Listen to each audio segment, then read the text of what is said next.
Everybody, it's Sunday, July 26, 2009. Thanks for stopping by. I got a lot of things to go over today, so I'll try to be quick.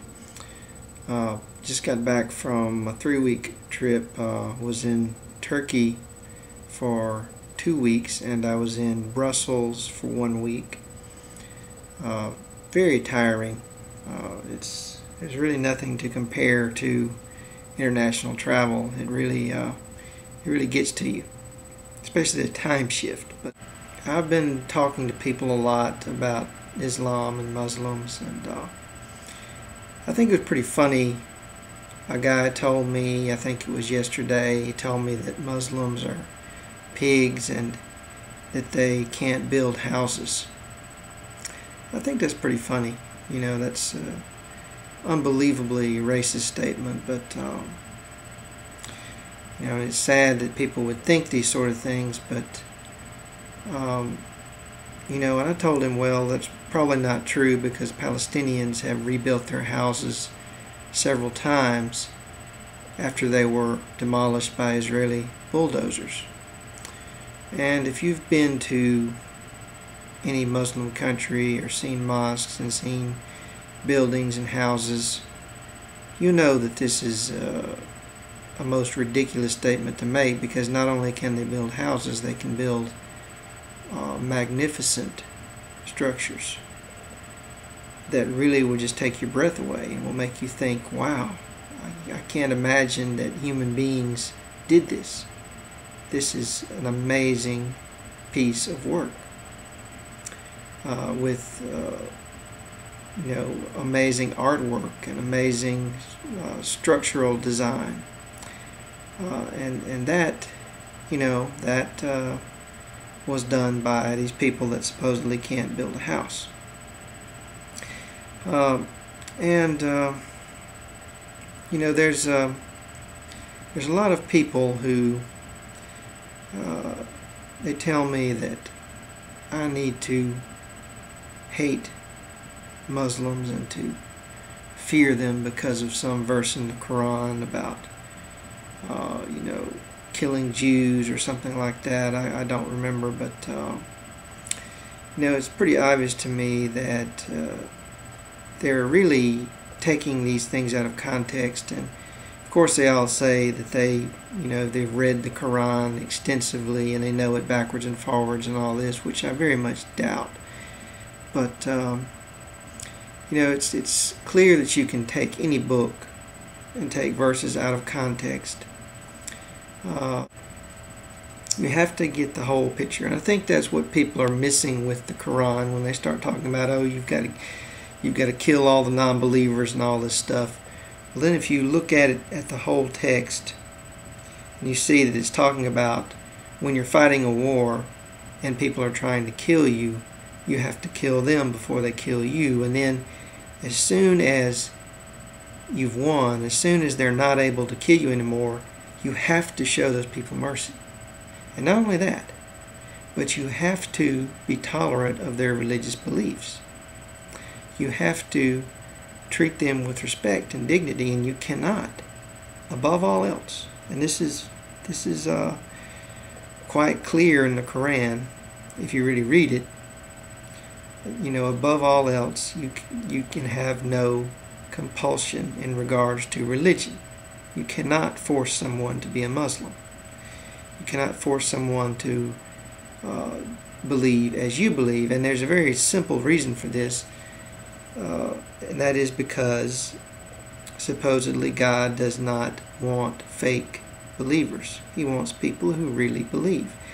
And what if a Hindu, for instance, who has never met a Christian in his life, never talked to one, never been to any Christian country, what if he reads the Bible and he sees all these horrible things? Okay.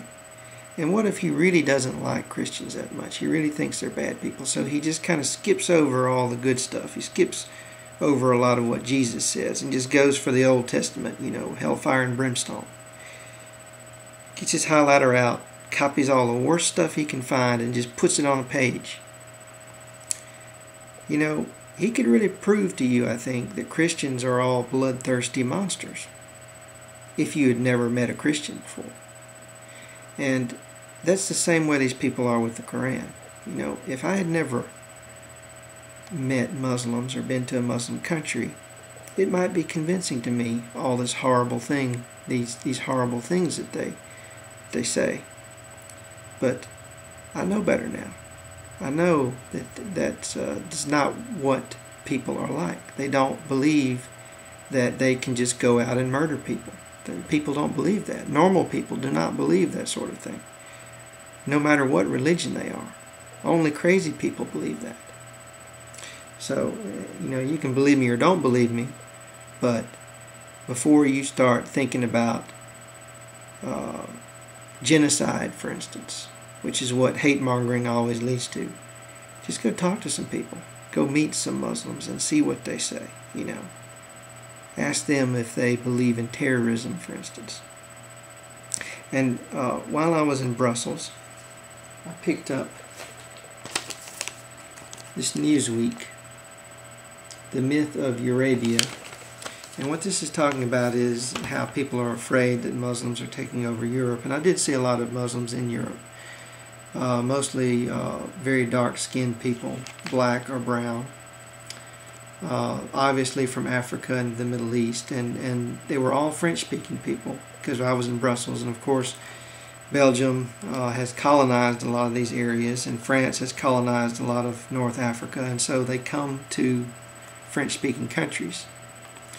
And what this article says is that basically, well, it just quotes some polls, and here's one for you.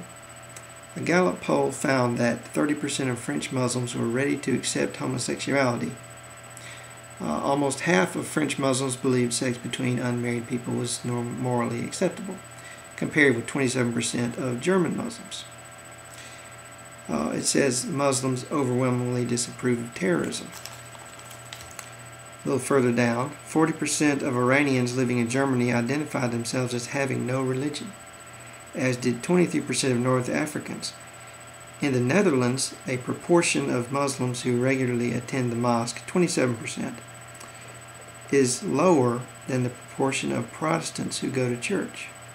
Isn't that amazing? Now, this article never tries to prove that Islam is not a dangerous or evil thing. It doesn't make a lot of the defenses that I would probably make, but it proves pretty convincingly, I think, that the idea that Muslims are taking over Europe is absolute nonsense. And also that they're crazy and violent is probably nonsense as well. And another interesting thing, okay, people are scared of them because they think that their birth rate is so high, and that they're going to take over Europe simply by reproducing.